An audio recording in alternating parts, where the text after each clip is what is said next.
안녕하십니까. 우리가 문법을 정리할 때 가장 중요한 핵심적 요소가 품사 중에서 동사입니다. 영어 문장에서 주어와 동사가 핵심 뼈대가 되는데 그 중에 가장 많은 기능을 하는 것이 동사가 됩니다. 시험은 동사를 중심으로 출제하고 또 동사의 기능을 많이 묻고 있습니다. 따라서 영문법을 완벽하게 보완한다는 것은 동사를 완벽하게 마스터하는 길입니다. 동사를 완벽하게 마스터하는 것 중에 제일 중요한 것이 동사의 기능입니다. 동사는 기본적으로 세 가지 기능을 하고 있습니다. 첫째가 수를 표현하고 있습니다. 수, 단수와 복수. 자, 둘째가 시제를 표현하고 있습니다. 현재, 과거, 미래, 진행, 완료. 셋째가 태를 표현하고 있습니다. 능동태, 수동태, 태를 표현하고 있습니다. 이 세 가지 기본적 기능이 수, 시제, 태 이렇게 되는데 요즘 트렌드에 보면은 수보다도 태를 많이 묻습니다. 요즘은 수동태의 시대입니다. 능동태로 할지 수동태로 할지 주어가 결정하지만 그 동사의 태를 집중적으로 묻습니다. 태와 연결되는 문장의 가장 중요한 성분이 보어 자리에 있는 거 또는 동사 자리에 있는 거, 수식어 자리에 있는 거, 이게 여러 가지 있는데 그 중에서 분사입니다. 자, 현재 분사를 쓸지 과거 분사를 쓸지 이 문제를 태와 연결시켜서 많이 묻습니다. 태를 집중적으로 묻습니다. 자, 두 번째가 수입니다. 단수 복수 개념. 세 번째가 시제입니다. 그래서 요즘은 태, 수, 시제 이 세 가지 기능을 집중적으로 묻는다는 걸 기억하시면 됩니다. 오늘 그래서 가장 중요한 문법 단원인 동사를 총정리하면서 국가직, 지방직 시험 대비하도록 이렇게 하겠습니다. 먼저 동사의 출제 포인트를 한번 살펴보겠습니다. 동사에서 출제가 제일 잘 되는 포인트 정리해 놨습니다. 첫 번째가 자동사와 타동사를 구별하는 거죠. 이걸 구별하는 것을 시험에서 묻습니다. 자, 자동사와 타동사 용어 정리해야 되고 개념 정리를 해야 됩니다. 자동사인지 타동사인지. 타동사는 뒤에 목적어가 있고 자동사는 뒤에 목적어를 바로 취하지 않습니다. 중요한 자동사, 타동사 암기해야 되고 시험에서는 문법적으로 맞는 거, 틀린 거 많이 묻습니다. 두 번째, 삼형식 동사의 라이벌은 사형식 동사입니다. 삼형식 동사는 목적어가 하나짜리입니다. 사형식 동사는 목적어가 두 개짜리가 됩니다. 삼형식 동사, 사형식 동사 다 사용하는 동사도 있지만 시험에서는 집중적으로 삼형식 동사와 사형식 동사를 구별하는 문제, 구별 측정을 합니다. 세 번째, 주의할 완전자 동사. 이건 일형식에 나오는 동사입니다. 두 동사 같은 거 중요하죠. 페이 동사 같은 거. 이거는 타동사도 되고 자동사도 되는데 타동사일 때의 뜻과 자동사일 때의 뜻이 다릅니다. 특별히 일형식에서 자동사로 쓰일 때 뜻이 다르기 때문에 정리를 해놔야 됩니다. 그 중에 하나가 또 matter가 있죠. matter. matter는 명사도 되고 자동사도 되는데 자동사로 쓰일 때의 뜻이 중요합니다. 네 번째 포인트, 삼형식 동사에서 목적어 다음에 전치사, 명사가 나오는 전면구 구조가 있습니다. explain to 대상, 누구누구에게 설명하다. suggest to 대상, 누구누구에게 제안하다, 제시하다, 말하다. tell 동사도 마찬가지죠. 그럴 때 뒤에 전치사, 명사 구조를 쓰는 여러 가지 동사가 있습니다. prevent, 목적어 from ing, introduce A to B, remind, 사람 목적어 of ing 이런 내용들 삼형식 동사에서 목적어 다음에 전치사, 명사 구조 취하는 거 출제가 잘 됩니다. 다섯 번째, 유사 수요 동사입니다. 이거의 라이벌은 수요 동사가 되겠죠. 수여 동사라고 하는 것은 수고받는 내용의 동사입니다. 목적어 두 개를 취하는 동사가 수여 동사입니다. 그러나 유사 수여 동사가 있습니다. 즉 목적어 두 개를 취하는데 사람을 뒤로 보내서 전치사를 못 쓰는 유사 수여 동사가 따로 있습니다. 수여 동사라고 하는 것은 주어 동사 사람 사물 이것도 되고 주어 동사 사물 전치사 사람 둘 다 되는 게 수여 동사인데 이렇게 쓰이지 못하는 유사 수여 동사가 있습니다. 즉 주어, 동사, 사람, 사물은 되는데 주어, 동사, 사물, 전치사, 사람, 사람을 뒤로 빼서 전치사, 사람 안 되는 동사가 유사 수요 동사입니다. envy, forgive 이런 동사 기억해야 됩니다. 여섯 번째 포인트는 오형식이 제일 중요하죠. 오형식이 제일 중요하죠. 오형식에서 목적격보에 해당하는 품사가 있습니다. 오형식은 패턴이 주어, 타동사, 목적어, 목적격 보호입니다. 그 중에 제일 중요한 게 목적격 보호입니다.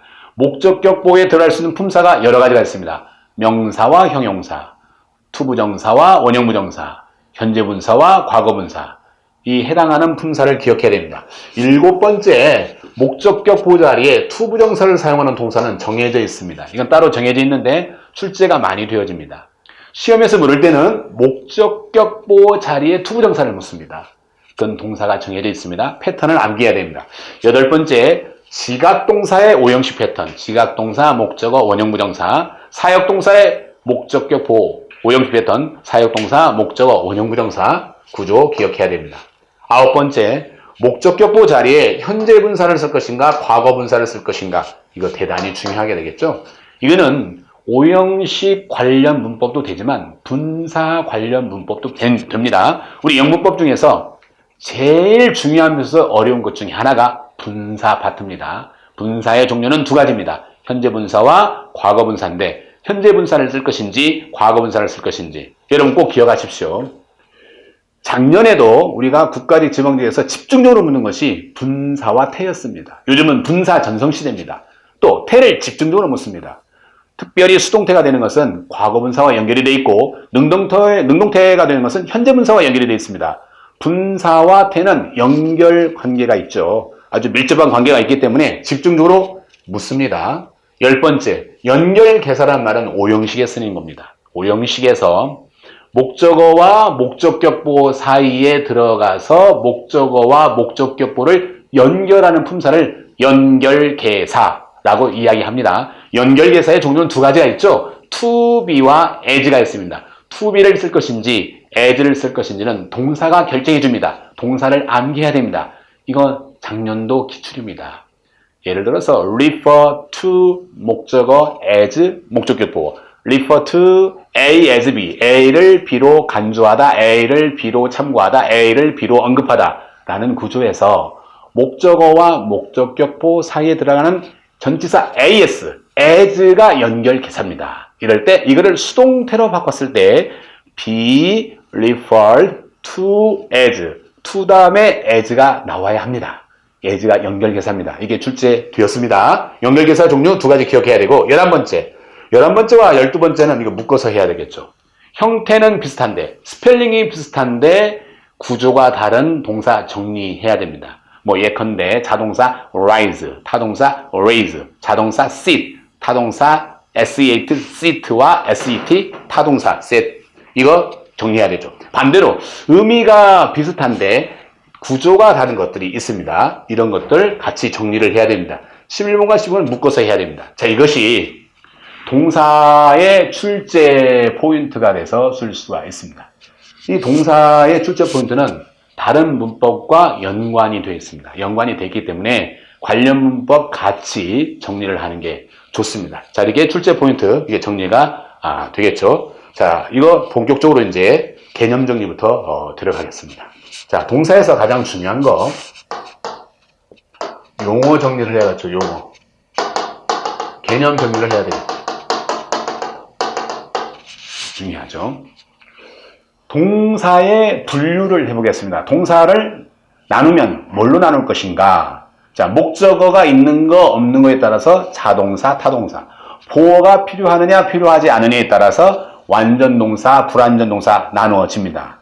그런데 그 이전에 우리가 정리를 한번 해야 될 것이 동사는 크게 기능별로 납니다. 자, 동사를 기능별로 분류하면 기능 분류를 하면은 첫 번째가 정동사가 있습니다. 정동사.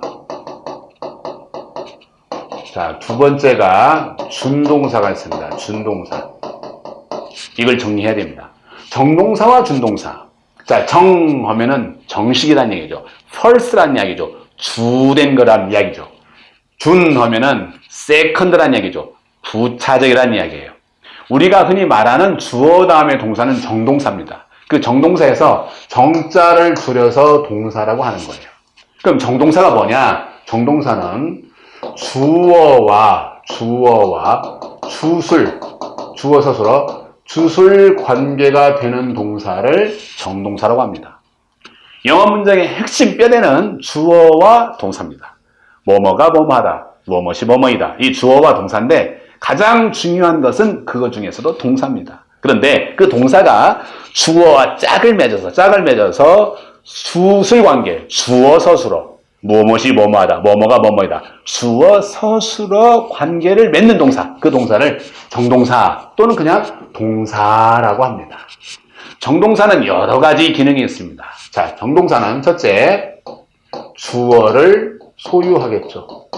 주어를 데리고 다닙니다. 주어를 생략할 수도 있지만 일반적으로 동사, 정동사 하면은 주어가 있습니다.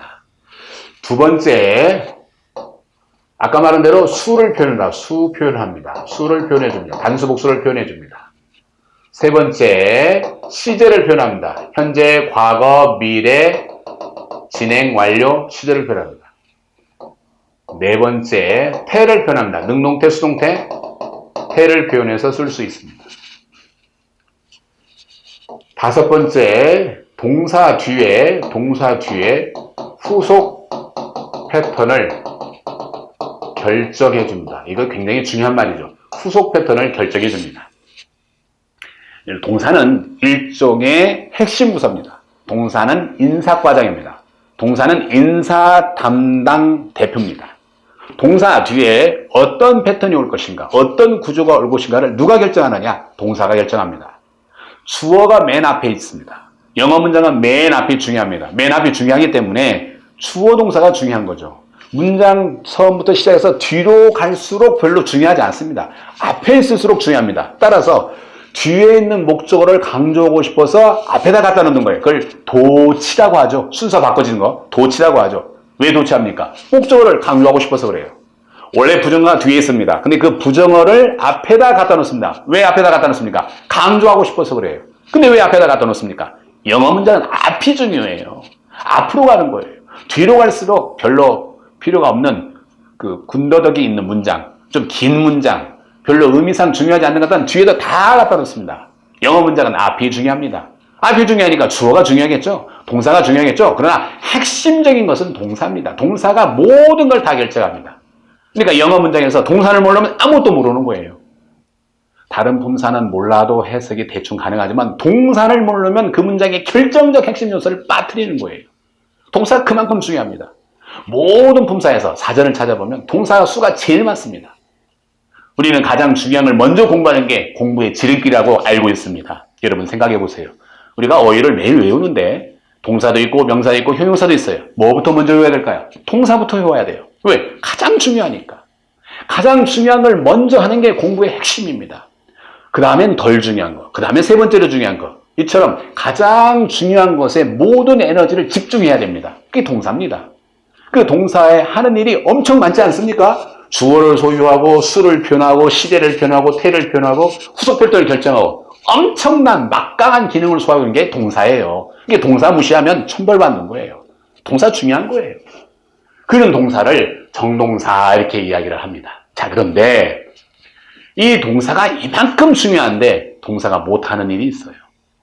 이렇게 막강한 권한과 기능을 가지고 있는데 못하는 일이 있습니다. 그거는 결정적 단점이 어떤 거냐? 결정적 단점이 연결 기능이 없습니다. 연결 기능이 없는 거예요. 요즘은 무슨 시대입니까? 연결 시대입니다. 관계의 시대입니다. 요즘 뭐 초시대라 그러잖아요. 연결하는 거예요. 그만큼 바쁘게 돌아가는 세상 속에서 연결하는 게 중요한 겁니다. 많은 경영학자들이 또 인간관계나 재능을 연구한 학자들이 이야기합니다. 성공에서 가장 중요한 요소는 옛날에는 재능이었대요. 지금은 아니에요. 인간관계입니다. 연결을 쌉니다. 연결하는 기능을 얼마나 잘 하느냐에 따라서 중요합니다. 이 시대의 키워드가 뭡니까? 공감 아닙니까? 소통 아닙니까? 공감과 소통 능력이 있어야만 성공한다는 이야기가 되겠죠. 그걸 문법적으로 이야기하면 연결의 시대가 된 거예요. 막강한 기능을 가지고 있는 동사의 결정적 단점이 뭐냐? 연결 기능이 없는 거예요. 연결하고 싶은데 못하는 거예요. 그래서 시간이 지나가면서 동사의 기능 플러스 동사가 못하는 연결 기능을 가진 제3의 시스템을 개발하게 된 거예요. 자, 기존에 가지고 있던 동사의 기능에다가 히든 카드를 장착하게 되는 거죠. 연결 기능을 가진 제3의 동사를 개발하게 된 거죠. 그게 뭐냐? 준동사예요. 준동사란 말은 여기서 왜 준이란 말이 붙었냐? 자, 동사의 기능을 하긴 하는데 진짜는 동사가 아니니까. 동사로 시작을 했지만 동사 형태가 있지만 진짜는 동사가 아니니까 준이란 말을 붙인 거예요. 자, 그러면 준동사는 어떤 거예요? 자, 정동사의 일부 기능을 가지고 또 이게 제일 중요하죠? 연결 기능을 갖고 있는 동사가 준동사예요. 여러분 알다시피 준동사에는 세 가지가 있습니다. 투부정사, 동명사, 분사. 투부정사, 동명사, 분사는 정동사가 가지고 있는 기능, 일부의 기능을 가지고 있습니다. 일부의 기능이 뭐예요? 주어를 소유할 수 있어요. 투부정사의 주어, 동명사의 주어, 분사의 주어, 주어를 소유할 수가 있습니다. 또 시제를 표현할 수 있어요. 투부정사, 동명사, 분사도 시제가 있습니다. 다만 용어가 다릅니다. 동사와 정동사와 준동사는 차원이 다르니까 용어도 다르고 형태도 다른 거예요. 이걸 이해하는 게 가장 중요한 영문법의 내용입니다. 정동사, 동사의 시제는 현재, 과거, 미래, 진행, 완료인데 준동사의 시제, 투부정사의 시제, 동명사의 시제, 분사의 시제는 단순 시제다, 완료 시다. 이런 말 들어봤죠? 단순이다, 완료다. 용어가 다르잖아요. 영문법을 잡는 비결은 용어를 정리하는 거예요. 여러분 사회복지학 공부하십니까? 사회복지학 가장 중요한 사회복지에서 필요한 것이 용어 정리하는 거예요. 여러분 건축학 배운다? 건축학 용어 정리하는 거예요. 전문 용어 정리를 이렇게 하지 않으면 그 아무것도 할 수가 없는 거란 말이죠. 여기서 가장 중요한 것이 단순 시제다, 완료 시제다. 시제의 종류예요, 이게. 준동사의 시제의 종류는 두 가지밖에 없어요. 단순이다, 완료다. 또 태를 표현할 수 있습니다. 태. 자, 정동사도 수동태, 능동태가 있죠. 준동사도 능동태, 수동태가 있습니다. 투부정사도 능동태, 수동태가 있습니다. 분사도 능동태, 수동태가 있습니다. 다 이렇게 되는 거죠. 태를 표현할 수 있습니다. 물론 준동사는 수의 기능은 없습니다. 투부정사, 동명사, 분사가 단수, 복수 개념은 그렇게 없는 거예요. 자, 이걸 가지고 있으면서 연결 기능을 가지고 있어요. 뭐가? 준동사가요. 투부정사도 연결사예요. 단어와 단어를 연결합니다. 또는 문장과 문장을 연결합니다. 동명사도 연결사예요. 단어와 단어를 연결합니다. 분사는 특히 연결사예요. 단어와 단어를 연결하고 문장과 문장을 연결하는 게 분사 구문입니다. 분사 쪽에서는 두 개로 나눠지죠. 그냥 평범한 분사, 그 다음에 분사 구문 다르죠. 분사하면 문장 하나짜리예요. 문장 하나 안에서 앞에 단어와 뒤에 단어를 연결하는 거예요. ing나 ed가 앞 단어, 뒤 단어를 연결하는 거예요. 물론 보호자리도 들어갈 수 있지만 그러나 분사 구문이라는 말이 붙으면 문장 두 개를 연결하는 접속사 역할을 하는 거예요. ing나 ed가 문장 두 개를 연결하는 기능을 하고 있는 거예요. 준동사는 연결 기능이 있습니다. 정동사는 연결 기능이 없는 거예요. 모든 영문법 시험은 동사에서 60%가 나와요. 동사의 형태, 동사의 종류, 동사의 기능, 준동사, 정동사에서 60%가 출제가 되는 거예요. 그러니까 영문법 잘하려면 동사를 완벽하게 마스터를 해야 합니다. 이게 기능상 분류로 정동사, 준동사 이렇게 이야기하게 되는 거죠. 그 다음에 동사를 분류를 하는데 목적어 유무에 따라서 이렇게 분류하게 되죠. 자, 자동사가 있죠. 자동사. 스스로 자체잖아요. 자동사. infinitive verb. VI로 표현하죠. 두 번째 타동사가 있죠. 타동사. 남타자, 다를 타자, 타동사죠. transitive verb에서 타동사, VT 이렇게 표현을 하죠.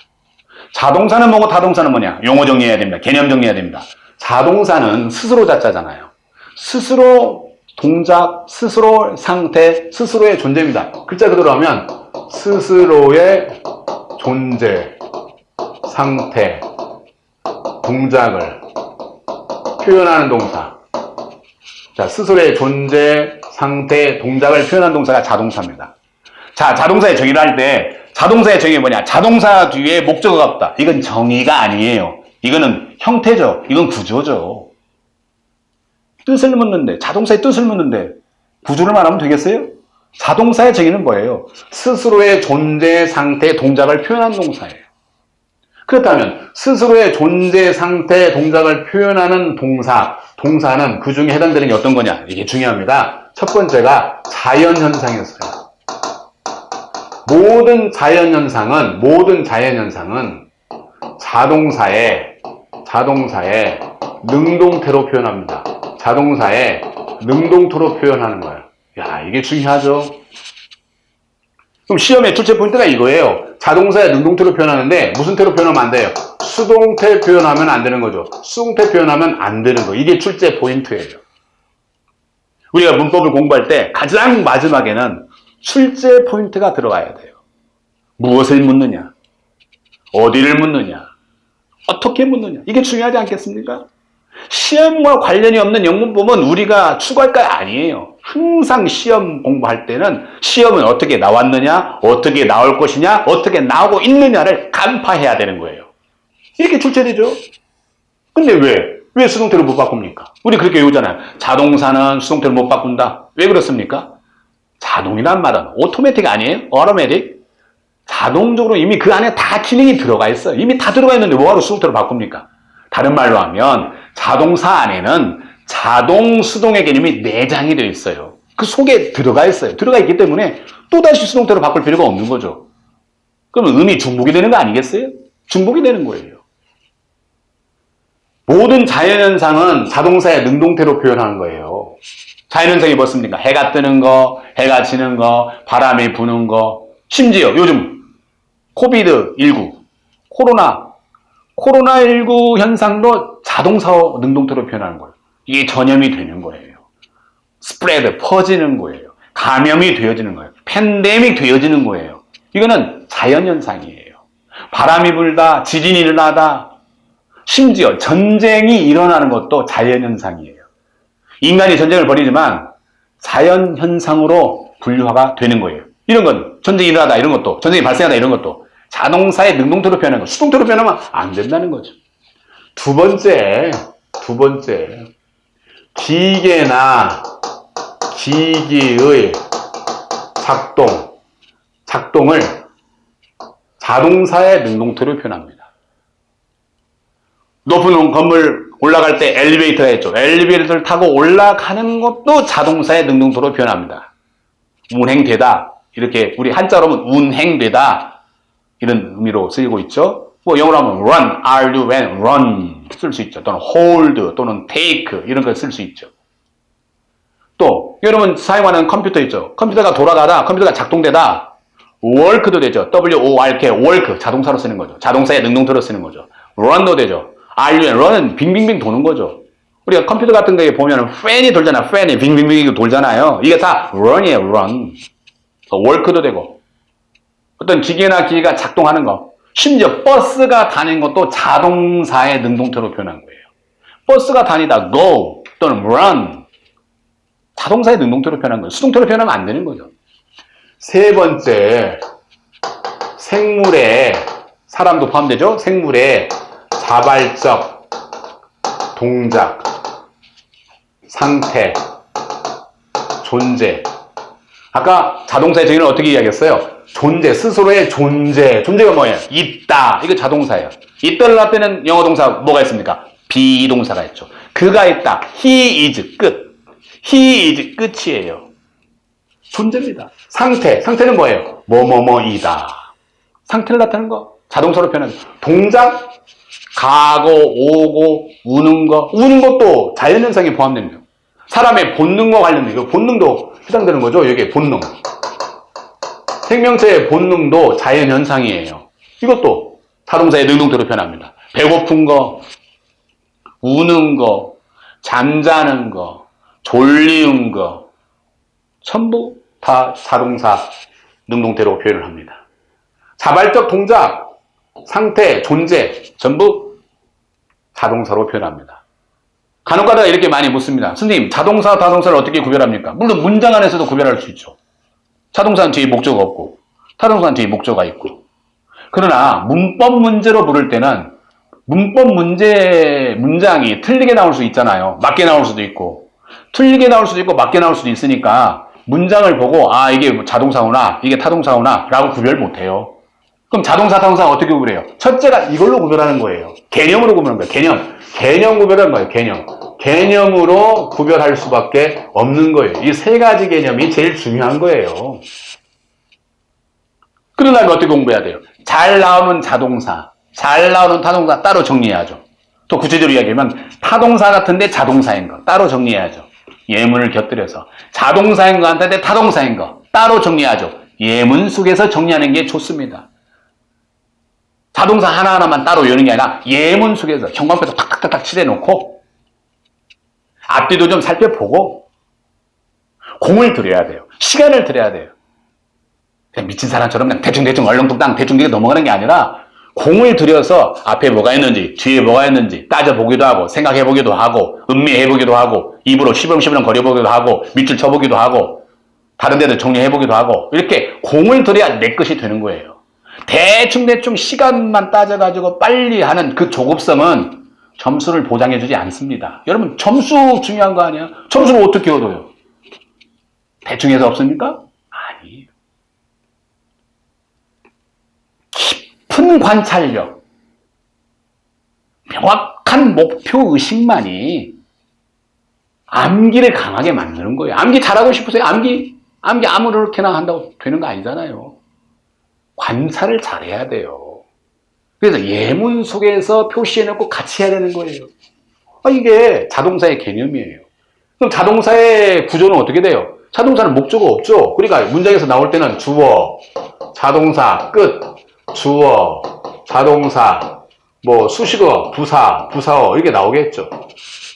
또 주어, 자동사, 전치사 거쳐서 명사, 대명사, 동명사, 목적어가 나오겠죠. 그럴 때 자동사는 곧바로 목적어를 못 취하니까 전치사 거쳐서 목적어를 취해요. 이렇게 괄호치는 거죠. 왜 괄호쳐요? 자동사가 목적어를 바로 못 취하니까 중간에 전치사가 있는 거예요. 자동사, 전치사, 목적어. 근데 왜 전치사가 필요합니까? 목적어가 있으니까 전치사가 필요한 거예요. 목적어가 있으니까. 근데 목적어가 없다고 해보세요. 전치사가 필요 없는 거죠. 우리가 자동사 look 있잖아. look at the monkey 라는 문장이 있다고 합시다. look at the monkey. look 자동사예요. at 전치사예요. the monkey 목적어예요. monkey 때문에 at이 있는 거예요. 근데 monkey가 없어요. at 없는 거예요. 그럼 뭘로 돼요? look만 되는 거예요. look. 스피크가 말하다 했잖아요. 자동사도 되고 타동사도 되는데 우리가 사람이 말하다, 언어를 말하다 할 때는 타동사도 쓰이지만 누구에 대하여 말하다, 무엇에 대하여 말하다, 누구누구에게 말하다 할 때는 자동사로 쓰이죠? 이때는 마찬가지예요. speak to 대상, speak to 대상에서 대상이 없으면 to도 없는 거예요. 전치사는 뒤에 목적어 때문에 있는 거죠. 그러니까 뒤에 있는 전치사 목적어를 괄호쳐야 돼요. 괄호쳐야 돼요. 근데 이게 굉장히 중요한 지식이에요. 어떤 자동사 뒤에 어떤 전치사가 오느냐 이게 맺혀져 있죠. 이게 짝이 있는 거죠. 이거는 수거 실력이라고 하죠. 수거 실력. 자, 수거의 70%가 자동사 전사로 된 거예요. 암기해야 돼요. 왜? 기본적으로 수거하지 못하면 독해도 안 되는 거니까. 어휘 문제도 출제가 되지만 수거 문제는 문법 문제에서 중요한 거예요. 예를 들어서 consist of, consist가 자동사죠? of가 전사죠? consist of 무슨 뜻이에요? 구성되다. 구성하다가 아니에요. 이건 조심해야 됩니다. 구성하다가 아니라 구성되다 아니에요? 구성되다예요. 이 자동사는요. 어떤 의미에서 되다 이런 의미가 있어요. 되다라는 의미가 그 속에 들어가 있는 거예요. 구성하다가 아니에요. 구성하다 하면 타동사예요. 구성되다, 구성되어지다. consist 다음에 of를 쓰는 거예요. 그럼 이거 수거 외워야죠? 붙여서 외워야죠? 자동사와 전체가 짝이니까 형광펜 갖다가 쫙쫙쫙 칠해놓고 많이 보고 입으로 실버렁거리고 많이 익혀야 돼요. 그래야 내 것이 되는 거예요. 그럴 때 이 두 개의 단어를 외웠어. 그럴 때 consist 는 있는데 of가 안 보여. 그럼 consist 보자마자 of 생각나야 돼. 물론 consist는 of만 있는 게 아니죠. consist in도 있죠. 뭐뭐에 놓여져 있다. lie in. 똑같은 거죠. 뭐뭐에 놓여져 있다. consist in도 있어요. 그러나 시험에 집중적으로 출제되는 건 consist of예요. 그러니까 consist 보자마자 of가 안 보면 of를 찾아야 돼요. 두 개의 단어를 같이 외웠는데 어떤 한 단어, 두 개의 단어 중에서 어떤 한 단어가 안 보이면 그 한 단어가 바로 0.3초 이내에 기억이 확 날 정도로 딱 찝어져야 돼요. 암기는 그래요. 아니 외웠는데 기억이 안 나요? 암기 잘못한 거죠. 기억이 나는 암기를 해야죠. 그거 생각하세요. 나는 기억이 나는 암기를 하고 있는가? 시험장에 가서까지 기억이 날 수 있도록 나는 지금 하고 있는가? 이게 관건 아니겠어요? 이러면 뭐예요? 기억이 안 나는. 기억이 나는 암기를 해야죠. 이게 수거 실력이에요. 그러니까 자동사, 전치사 기억해야죠. 그러면 시험은 어떻게 출제돼? 이게 시험 출제 포인트예요. 자동사는 원칙적으로 수동태가 안 되는 거죠. 이거 다시 한번 정리할까요? 자, 이거 타동사는 이따가 다시 정리하기로 하고, 자, 출제 포인트가 그거죠. 자동사는 원칙적으로 수동태 표현이 안 된다. 원칙이란 말이 있으면 예외가 있겠죠. 그러면 예외가 있죠, 예외. 자동사지만 수동태가 가능한 경우가 있겠죠. 두 가지죠. 첫째, 의미상 완료나 결과를 뜻할 때. 자동사지만 수동태가 가능하다. 이게 중요하죠. 이게 출제가 잘 돼요. 그럼 이게 어디서 출제되냐면 주로 이건 영작 같은 걸로 출제가 잘 되죠. 영작. 주로 동사 go나 come 같은 게 그런 거죠. 주로 많이 나와요. 자, 우리가 지금 얼마나 힘든 겨울을 보내고 있습니까? 기후변화 때문에 이상기후 현상으로 폭설에다가 극한파에다가 코로나 때문에 공부하는데 얼마나 애로사항이 많습니까? 이럴 때 우리는 정말 마스크 안 쓰는 봄을 기다리는 거예요. 정말 마스크 안 쓰고 돌아다니고 이야기하고 밥 먹고 이런 게 정말 귀중한, 정말 소중한 일상, 그 일상이 얼마나 그리워집니까? 그런 봄이 정말 오는 걸 기다리는 거예요. 날씨만 봄이 아니라 이 코로나가 없는 봄을 지금 기다리고 있지 않습니까? 그럴 때 봄이 왔다 할 때 스프링, 봄이 스프링이니까 is, come 이렇게 쓴단 말이에요. 이게 맞는 문장이에요. 근데 이거 수동태입니다. 비동사 is, 과거분사 come은 자동사인데 수동태가 됐어요. 아니, 자동사는 수동태가 안 되는데 어떻게 수동태가 됩니까? 예외가 있다니까요. 그 예외가 뭐예요? 완료나 결과를 나타낼 때 그래요. 봄이 왔다는 말을 갖다가 스프링 came 이렇게 쓰는 게 아니에요. 스프링 다음에 come의 과거 이렇게 쓰면은 안 되는 거예요. 사용이 안 되는 거죠. 자, 이 스프링 came이 맞다면은 스프링은 사람 이름이겠죠. 어떤 사람이 왔다, 동작을 나타낼 때는 스프링 came이 되는 거죠. 그러나 계절의 스프링, 계절의 봄을 상징할 때는 스프링 came 이렇게 쓰지 않고 스프링 is come이에요. 봄이 왔다는 것은 완료, 이미 온 거예요. 결과, 그래서 따뜻하다, 그래서 좋다. 따뜻하다, 좋다란 말은 여기 없어요. 그러나 그 속에 들어가 있어요. 이 문장 속에 들어가 있어요. 즉, come은 자동사예요. 자동사는 원칙적으로 수동태가 안 돼요. 자, 그러나 봄이 왔다처럼 완료나 결과를 나타낼 경우에는 수동태가 가능하다. 이런 거 영작으로 출제된다 이 말이죠. 자동사지만 수동태가 가능한 경우 그걸 지금 정리를 하고 있죠. 자, 두 번째. 자동사지만 수동태가 가능한 경우 두 번째는 어떤 거예요? 두 번째. 자동사 다음에 전치사 거쳐서 목적어가 나오죠. 자, 전치사 목적어 이렇게 괄호치라고 그랬죠. 그거의 일부의 경우 수동태가 가능하다. 시험에 출제 잘 되는 거 기출 laugh at 비웃다. laugh가 자동사예요. at 거쳐서 목적어 나와요.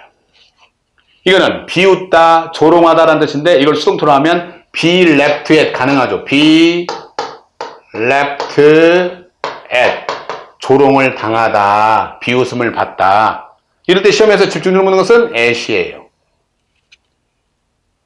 두 가지가 중요하죠. laugh는 자동사입니다. 그러나 이것은 수동태 가능합니다. 자동사는 원칙적으로 수동태가 불가능하지만 이것은 수동태 가능합니다. 왜 가능합니까? 자동사, 전치사, 목적어를 취하는 일부의 경우는 수동태 가능한데 집중적으로 잘 나오는 것이 자동사 laugh입니다. 비웃다라는 뜻입니다. 전치사 at을 거쳐서 목적어가 나옵니다. 수동태 가능합니다. 수동태로 하면은 PP니까 be laughed at인데 수동태가 가능하다는 게 중요하고 또 하나 전치사의 존재를 측정합니다. 전치사의 존재를 측정합니다. 전치사가 없으면 틀리게 되는 거죠. 어느 경우에 전치사가 필요합니까? 능동태 때 있던 전치사는 수동태 때도 표현을 합니다. 없어지지 않습니다. 능동태 때 전사가 있었다. 수동태 때도 나타납니다. 없어지지 않습니다. 그걸 집중적으로 묻는 거죠. be left 다음에 at이 없으면 틀려요. 그 묻는 물가 at이에요. at. 중요하죠. 또 잘 나오는 게 뭐예요? speak가 있잖아. speak 다음에 to. 누구누구에게 말을 걸다. 누구누구에게 말하다. 이거 수동태 가능하죠. be 플러스 pp니까 be spoken 다음에 to가 나오겠죠. 역시 이거 맞는 문장이고 전사의 존재를 측정하면 to가 들어가다. 물론 of도 되겠죠. 뭐뭐에 대해 말하다. speak of 뭐뭐에 대해 말하다. 자, 이것도 수동태가 가능합니다. be spoken 다음에 of가 나와야 되겠죠. 수동태가 가능하고 자동사지만 수동태가 가능하고 of의 존재. of가 없으면 틀리다. 자동사, 전사, 목적어로 나온 일부의 경우 그건 안 되는 거 있어요. 절대 안 되는 게 뭐예요? 정말 출제 잘 되는 거. consist of. 자, consist of는 구성되다라고 했죠. 이거는 수동태가 안 됩니다. 예를 들어서 be consisted of 안 되는 거죠. 이거 수동태 안 된단 말이에요. be consist of 되지 않습니다. 자동사, 전사지만 이건 안 됩니다. 수동태 안 됩니다. 자, 정리할까요? 자동사의 뜻, 스스로의 존재, 스스로의 상태, 스스로의 동작을 표현하는 거고, 자동사의 개념, 자동사에 속하는 것이 첫째 자연현상, 둘째 기계나 기계 작동현상, 셋째 생물의 자발적 동작 상태, 존재, 이런 것들은 자동사로 표현하는데, 시험의 출제 포인트는 수동태로 표현하면 안 된다. 자동사는 능동태로 표현한다. 자동사의 능동태로 표현한다. 따라서 자동사의 가장 중요한 특징, 원칙적으로 수동태가 안 된다. 예외가 있다. 예외는 두 가지가 있는데, 첫째, 의미상 해석을 해서 완료나 결과를 나타낼 때 수동태가 가능하다. 주로 잘 쓰이는 동사가 두 가지, 고와 com이 있다. 뭐 그녀가 가버렸다. 그가 가버렸다. 봄이 왔다. 그녀가 와버렸다. 시험이 어느새 다가왔다. 뭐 이런 것들 해당되는 거죠. 두 번째, 자동사, 전치사, 목적어로 된 일부의 경우는 가능하다. 그러나 consist of는 안 된다. 이게 자동사예요. 정리됐죠? 타동사는 뭐예요? 타동사. transitive verb죠. 자, 어떤 동작이 있죠. 동작의 대상이 있는 동사. 타자가 남타자, 다를 타자니까 남에게 영향도 받고 영향을 주는 거예요. 영향을 주는 행위가 타동사 행위예요. 그래서 구조 자체가 이렇게 나오잖아. 주어 다음에 타동사 다음에 목적어 나오잖아요. 타동사는 뒤에 목적어를 취하잖아요. 이게 구조가 되잖아요. 이게 대상이에요. 동작의 대상이 목적어예요. 대상이 있는 거죠. 근데 영어의 대부분의 동사는 자동사도 되고 타동사도 돼요. 자타동사 겸용이에요. 사전 찾아보세요. 거의 자동사, 타동사 다 거의 쓰임이 있어요. 자, 그런데 영문법 시험에 나올 때는 그렇지 않아요. 시험용을 따로 해야 돼. 항상 이야기하지만 시험용을 따로 공부해야 된단 말이죠. 우리 시험에 집중적으로 나온 거. 또 이거 수능하고 또 달라요. 토익하고 달라요. 토익 시험용 문법이 따로 있고 공무원 문법 시험 경향이 따로 있다는 거죠. 시험용으로 공부해야 되죠. 그래서 주로 타동사로 쓰이는 거, 주로 자동사로 쓰이는 거. survive 보세요, 여러분. survive. 얼마나 출제가 잘 됩니까? survive. survive는요, 자동사도 되고 타동사도 돼요. 자타동사 겸용이에요. 근데 시험에서 집중적으로 물을 때는 타동사로 많이 나와요. 왜 그러냐면 survive 다음에 the war. 전쟁에서 살아남다군요. 그럼 여기서 in이 있을 것 같은데 전사 in을 쓰지 않는 거예요. survive in the war가 아니에요. 전쟁에서 살아남다인데 survive가 타동사니까 전사 in을 쓰지 않는 거죠. survive her sister. 그녀의 언니보다 더 오래 살다. 자, survive는 살아남다, 생존하다 뜻도 있지만 누구누구보다 오래 살다. 보다 오래 살다는 뜻이 있어요. 그럴 때 그녀의 언니, her sister보다 오래 살다 할 때 survive to her sister 이렇게 to 쓰지 않는다는 거예요. 왜? 타동사니까. 그러나 survive 자체를 묻지 않을 때는, 자체를 묻지 않는 문법일 때는 자동사로도 나와요. 기출연문 많이 보세요. 자동사로도 나와요. 그러나 문법성을 묻는다면 타동사로 묻는 거죠. 어디에서 오래 살다, 누구누구보다 오래 살다, 어디에서 살아남다. survive 타동사예요. 시험용은 타동사로 하는 거죠. 시험용은. 따라서 여기서 정리할 건 뭐예요? 타동사 다음에 목적어가 나오는 거예요. 근데 목적어인 줄 어떻게 알아요? 자, 이걸 정리해야 되죠. 보세요. 주어가 나왔어요. 타동사래요. 목적어래요. 우리가 문장을 할 땐 두 가지를 따라야 돼요. 품사와 문장 성분이에요. 품사와 문장 성분이에요. 문법의 핵심은 두 가지예요. 품사와 문장 성분이에요. 품사는 단어의 기능이에요. 명칭, 명사, 동작, 동사, 형태, 상태, 형용사. 형태, 상태면서 동작을 강조하는 거 부사. 문장을 연결하는 거 접속사. 본동사 앞에서 있는 거 조동사. 다 이거 품사 아니에요? 그러다 무슨 팔품사 공부할 필요도 있지만 꼭 팔품사 이렇게 따로 공부할 필요는 없어요. 영어 정리만 잘하면 되는 거죠. 이거 품사예요. 모든 단어는 품사가 있어요. 그러니까 어휘 공부할 때 단어 뜻만 하지 않고 발음도 할 줄 알아야 되고 그 단어의 품사를 기억해야 돼요. 그 품사를 알지 못하면 문법 진입 안 되는 거예요. 두 번째는 뭐예요? 품사, 그 단어를 담는 그릇이 뭐예요? 문장 성분이에요. 우리가 음식과 그릇의 관계로 비유해 볼 수 있습니다. 김치 담는 그릇이 따로 있죠. 밥 그릇이 따로 있죠. 국 그릇 따로 있죠. 우리가 뭐 김치전, 파전 부쳐 먹을 때 그 그릇 따로 있죠. 커피잔 따로 있죠. 다 따로 있는 거예요. 그러니까 명사를 어떤 그릇에다 담을 것인가, 그 그릇의 개념이 문장 성분이에요. 두 가지로 생각하시면 돼요. 철수라는 명사가 어떤 문장으로 들어갈 때 주어라는 그릇에 들어갈지, 목적어라는 그릇에 들어갈지, 보라는 그릇에 들어갈지 그릇의 개념으로 생각하시면 되는 거예요. 이게 품사와 문장 성분이에요. 근데 문장 성분은 뒤에 어가 붙는단 말이에요. 품사는 뒤에 사가 붙는단 말이에요. 이건 목적어잖아요. 목적어니까 문장 성분이죠. 목적어 자리에 올 수 있는 거 품사가 뭐예요?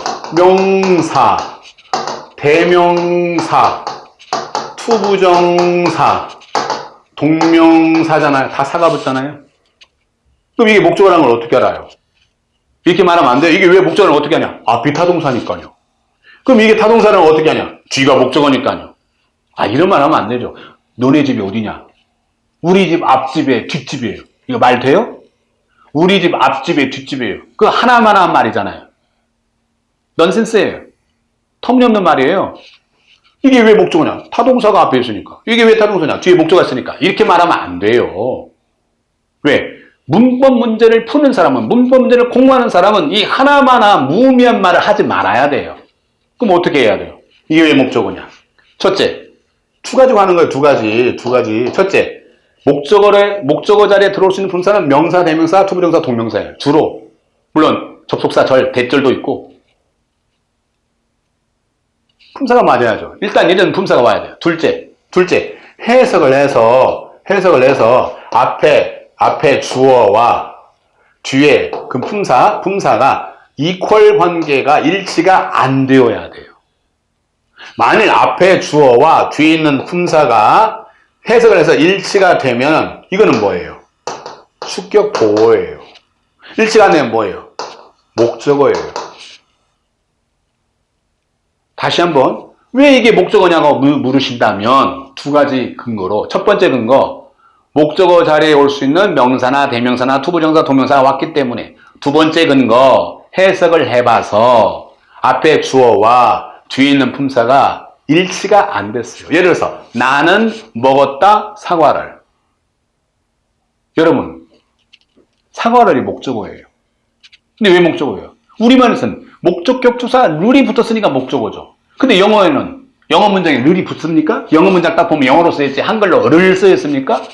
근데 우리가 이거 목적어 공부할 때 이게 왜 목적어냐니까 룰이 붙으니까 목적어래요. 그렇게 공부하시면 안 돼요. 이게 왜 주어냐? 은는이가가 붙으니까 주어래요. 거꾸로죠. 주어니까 은는이가 주격조사가 붙는 거 아니겠어요? 목적어니까 목적격조사 을을이 붙는 거 아니겠어요? 목적어라는 게 결정이 됐으니까 을을이 붙어서 우리말로 해석하는 거 아니겠어요? 그거에 맞잖아요. 근데 을을이 붙어서 목적어가 된 거예요? 그거 아니잖아요. 은는이가 이미 붙어 있어서 주어가 된 거예요? 그거 아니잖아요. 어디 영어 문장에 은는이가가 을을이 어디 있어요? 그렇게 생각하시면 안 되죠. 그럼 왜 목적어냐? 아까 말한 대로 첫째, 목적어 자리에 올 수 있는 품사, 명사나 대명사나 투부정사, 동명사, 이게 오니까 목적어다. 둘째, 해석을 해보니까 주어 일치가 되지 않는다. 나는 먹었다 사과를. 사과가 명사잖아요. 일단 목적어 될 수 있는 조건이 됐죠? 두 번째 조건은 뭐예요? 해석을 해서 나와 사과가 일치가 되지 않잖아요. 나와 사과가 일치가 안 되잖아요. 내가 사과입니까? 아니잖아요. 결론 뭐예요? 따라서 사과는 목적어다. 이렇게 정리하는 거예요. 만약 일치가 되었다. 그럼 목적 하나 지켜보겠죠. 나는 되었다 공무원이. 공무원이 명사잖아요. 그럼 나하고 공무원은 이퀄 관계 일치가 되잖아요. 그럼 공무원은 뭐예요? 지켜보예요. 이렇게 구조도 따지고 분사도 따지고 해석을 따져서 하는 것을 객관적 해석이라고 해요. 객관적 검증이라고 해요. 공부는 객관적으로 검증을 해야 돼요. 그냥 자기 주관적 생각, 언뜻 떠오르는 그 생각 가지고 두드려 맞추면 안 되는 거죠. 객관적으로 검증을 해야 돼요. 객관적이잖아요. 품사가 뭔가 이거 객관적 아니에요? 해석을 해서 일치가 되느냐 안 되느냐 이거 객관적 아닙니까? 이거 객관적으로 해야 되는 거죠. 이게 목적어예요. 따라서 타동사를 지금 이야기하고 있는데 타동사는 동작의 대상이 있는 거. 그러면 자타동사 어떻게 구별해야 되느냐? 자타동사 중요한 건 시험에 출제가 잘 되는 것은 따로 암기를 해야 되고 구조를 가지고 분석을 해야 된다. 물론 독해 지문에는 문법 묻는 게 아니기 때문에 타동사, 자동사가 명확하게 판별이 되는 거죠. 뒤에 목적어가 있으면 타동사가 되겠죠. 그러나 문법 문제에서 이게 자동사인지 타동사인지 구별하는 문제가 나올 때는 그 단어 자체를 이미 공부하고 있어야 돼요. 그리고 해석을 해서 아까 이야기했잖아요. 자연현상이다. 자동사죠. 바람이 부는 거 자동사죠. 강물이 흐르는 거 자동사죠. 시간이 흐르는 거 자동사죠. 그건 자연현상이잖아요. 자동사의 능동태로 표현한 거죠. 자, 그 다음에 지금 동사의 개념 용어 정리를 하고 있습니다. 아까 우리가 정동사냐 준동사냐 했죠? 자동사냐 타동사냐 했죠? 마지막으로 완전 동사냐 불완전 동사냐 이거 개념 정리해야죠. 우리 개념에는 없는 거죠. 우리 국어 개념에는 없는 거예요. 이 영어 개념이 굉장히 복잡하고 어렵습니다. 우리나라 문화와 가치관이 다르니까 이렇게 되는 거죠. 이런 거예요. 완전 동사는. 자, 주어와 동사만으로도 이걸로 자체만으로 의도, 의미가 충분해요. 말할 걸 다 했어요. 주어와 동사만으로 의도, 의미가 충분해요. 또 주어와 타동사와 목적어만으로도 의도와 의미가 충분해요. 말에는, 글에는 의도와 의미가 있습니다. 뜻을 나타내는 게 의미죠. 왜 그 말을 했는지, 왜 그 글을 썼는지가 의도예요. 모든 글에는 의도와 의미가 있습니다. 모든 독해 지문에는 글쓰기, 필자에 의도와 의미가 있습니다. 그 의도와 의미를 간파하는 것이 주제, 제목, 요지 파악하는 문제로 나오는 거예요. 의도와 의미가 있어요. 근데 문법적으로 따질 때 주어와 동사만으로도 의도와 의미가 충분해요. 그럴 때 이 동사를 완전 동사라고 하는 거예요. 이게 자동사니까 완전 자동사죠. 이 형식은 완전 자동사다, 이 형식은 불완전 자동사다. 이걸 기계적으로 외우는 건 중요하지 않아요. 그거 외우는 건 중요하지 않아요. 문장으로, 영어 문장으로 들어가서 따질 수 있어야 돼. 분석할 수 있어야 돼. 그게 진짜 실력이죠. 이 형식은 뭐다, 이 형식은 뭐다. 기계적으로 하는 게 뭐가 중요해요? 그게 시험 문제 나옵니까? 5형식의 형태를 써라. 뭐 이런 거 나옵니까? 다음은 4형식이 아니고 이거 나옵니까? 물론 4형식이 아닌지 구별해야죠. 구별할 수 있어야죠. 그러나 그걸 기계적으로 암기하는 건 영어 공부에 도움이 되지 못해요. 주어와 타동사 목적으로 나왔어요. 이것만으로도 말하고 싶은 걸 다 말한 거예요. 예를 들어서 너 말하고 싶은 거 다 했어? 다 했어. 다 했어. 뭘로? 주어, 타동사, 목적어 세 단어로 다 했어. 그래? 그럴 때 이 동사를 완전 타동사라고 하죠. 완전 타동사. 자, 근데 문제는 불완전 동사죠. 어떤 경우가 있어요? 주어와 동사만 이것만 가지고 의도와 의미가 불충분해요. 불충분을 불완전이라고 하는 거죠. 불완전해요. 그럴 때 동사가 뭐예요? 자동사니까 불완전 자동사. 불충분해요. 예를 들어서 주어와 동사를 말했어요. 근데 너 하고 싶은 말 다 했냐? 아니, 다 안 했는데? 그럼 한번 해봐. 할게. 어디 다음에? 동사 다음에 주어와 동사 다음에 하는 거야. 동사 다음에 주격 보어 자리에 보충해 주는 거죠. 이게 뭐예요? 보어예요. 보어. 보어는 보충해 준 말이지만 보어를 의도라고 해야 돼요. 의도. 왜? 아까 의도와 의미가 불충분하잖아요. 뭐 가지고? 주어와 동사만 가지고 의도와 의미가 불완전하니까 불충분하니까 진짜 의도를 써주는데 그걸 주격 보어라고 하는데 실제로 의도라고 해야 돼요. 우리 국어의 보어와 영어의 보어가 같은 개념이 아니에요. 글자는 똑같죠. 보어. 보어는 보충어의 준말이에요. 충자가 줄어들어서 보라고 하지 않겠습니까? 근데 영어로 뭐라고 그래? complement이에요. complement. complement. come. 함께 두 개 이상이 필요하죠. fully. 만족시켜주는 거죠. 채워주는 거죠. 함께 채워주는 행위. 뭘 채워줘요? 의도를 채워주는 거예요. 주어와 동사는 의도가 없어요. 그래서 의도를 주격 보호자를 해주는 거예요. 따라서 주격 보호라는 게 뭐예요? 주격 보호라는 거를 풀었으면 주어에 대한 의도가 되는 거죠. 주어에 대한 의도가 주격 보호예요. 주격 보호가 있어야만 비로소 완전체가 되는 거예요. 그 글쓴이의 말하고 싶은 의도가 딱 이렇게 들어가 있는 거예요. 이게 얼마나 중요합니까? 그러면 목적격 보호는 뭐예요? 목적격 보호. 이렇게 생각하면 되죠. 주어와 타동사와 목적어만 가지고, 이것만 가지고, 이 세 마디 가지고는 의도, 의미, 불충분해요. 불완전해요. 그러니까 여기에다가 그 완전체를 만들어줘요. 이때는 목적격 보호라고 하죠. 아까는 주격 보호예요. 주어에 대한 의도어. 주격 보호. 지금은 목적격 보호예요. 목적어에 대한 의도어. 보어는 의도어예요. 기억하세요? 보어는 보충어의 준말 아니에요. 보어는 의도어예요. 글쓴이의 의도어예요. 주어에 대한 의도, 주격 보호. 목적어에 대한 의도, 목적격 보호. 그러니까 주어, 타동사, 목적어만 가지고는 의도가 나오지 않았으니까 그 의도를 목적어 다음에 써주는데 그걸 뭐라고 하냐면 목적격 보호라고 하고, 목적격 보호의 원래 뜻은 목적어에 대한 의도어다. 근데 얼마나 중요합니까? 글에는 뭐가 중요해요? 의도가 중요한 거예요. 우리도 그런 말 하잖아요. 말할 때. 너 이렇게 말하는 의도가 뭐야? 네 의도가 뭐야? 의도를 간파해야죠. 시험 공부하는 사람은 출제자의 의도를 간파해야죠. 우리가 문장을 볼 때 문장의 의도를 간파해야죠. 문장의 의도를 간파하기 위해서 이미 정해놓은 거를 구별하면 돼요. 우리가 왜 주격보를 배웁니까? 주격보를 배우는 것은 주격보 자체가 주어에 대한 의도니까 의도를 알기 위해서 그러는 거예요. 그 문장에서 주격보가 나왔다 하면은 아, 이게 의도구나. 글쓴이의 의도구나. 주어에 대한 의도구나. 목적격 보자마자 목적에 대한 의도구나. 목적격에 대한 의도구나. 이게 제일 중요한 거 아니겠습니까? 시험은 중요한 걸 묻는 거예요. 빈칸도 중요한 거에 빈칸은 거야. 아무거나 빈칸 나와요? 예를 들어서 주어, 동사, 목적어, 목적격보 어디에 빈칸이 나오겠습니까? 목적격보에 빈칸이 나오는 거예요. 왜? 중요하니까. 시험 공부는 중요한 거 우선순위 따먹는 거예요. 우선순위 쟁탈전이에요. 그러니까 중요한 게 뭔지 모르면 끝나는 거예요. 이거는 게임 오버예요. 주격 보자마자 아, 이건 주어에 대한 의도구나. 공부를 제대로 많이 하는 사람은 주격보가 눈에 딱 보여야 돼요. 독해하면서도 마찬가지예요. 목적격보가 딱 보여야 돼요. 왜 이런 걸 배웁니까? 의도를 간파하기 위해서. 제가 독해 기술할 때 말씀드렸죠. 주제문의 70%는 주격보호예요. 주격보호가 중요하니까. 그러니까 우리가 주제제문 독해 이렇게 풀 때 주격보호나 목적격보호만 발견해도 충분히 문제 풀 수 있는 거예요. 늘 이야기하잖아요. 모든 독해 지문을 다 읽는 게 아니에요. 다 읽을 필요도 없고 다 읽을 시간이 없어요. 언제 그걸 다 읽습니까? 다 읽는 사람도 있겠죠. 그러나 얼마나 되겠습니까? 합격자 중에. 많은 비율이 아니잖아요. 대부분의 우리 합격자들은 그렇게 하지 못해요. 모든 문장을 다 읽을 수 없어요. 뭘 읽어요? 중요한 문장만 읽는 거예요. 중요한 걸 배워야 되겠죠? 어디서 배워요? 문법에서 배우는 거예요. 문법을 독해에 적용한다. 그런 걸 많이 들어보셨잖아요. 그냥 문법이 아니라 독해를 위한 문법이다. 그런 말 많이 들어봤잖아요. 이게 그거예요. 주격보, 문법 영역 아닙니까? 근데 이걸 어디다 써먹어요? 독해할 때 써먹는 거예요. 주격보가 키워드예요. 핵심어예요. 의도예요.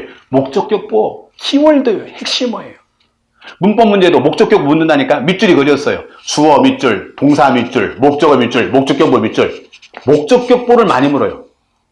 다 그런 건 아니겠지만 잘 모르겠거든. 찍으세요. 목적격보 4번.